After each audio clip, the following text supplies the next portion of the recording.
Whenever you do a project, it is essential to have a contract signed by you and the client. I can't tell you how many times I've been burned without a contract when I was starting out.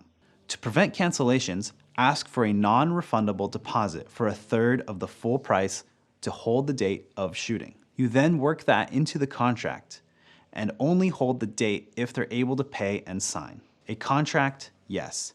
You are conducting a service, a business, and you need, even if small, a contract to protect your investments of time and effort.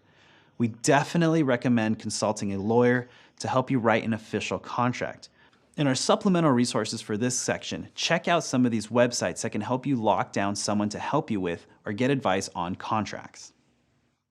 Here are some things to include on a contract that I always try to include: deposit and date of shooting, full agreed cost of everything, when the final payment is due, the penalty for a late payment, if any, how much extra overshooting will cost, names and contact info, location of shoot, what you will be delivering, example, how many photos and in what format, when you will be delivering, who owns the raw images, what happens in case there is an emergency or someone cancels, signatures by both client and the photographer.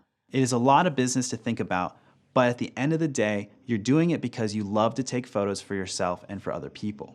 Try to put as much business as you can away so that you can focus on being a great photographer, but also try to keep in mind what your value is as a photographer.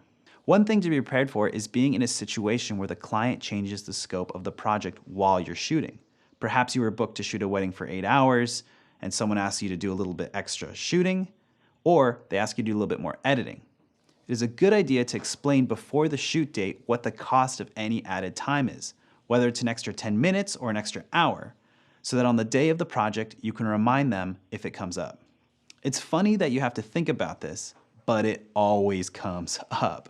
Being prepared on what to say and being strong in saying it is crucial.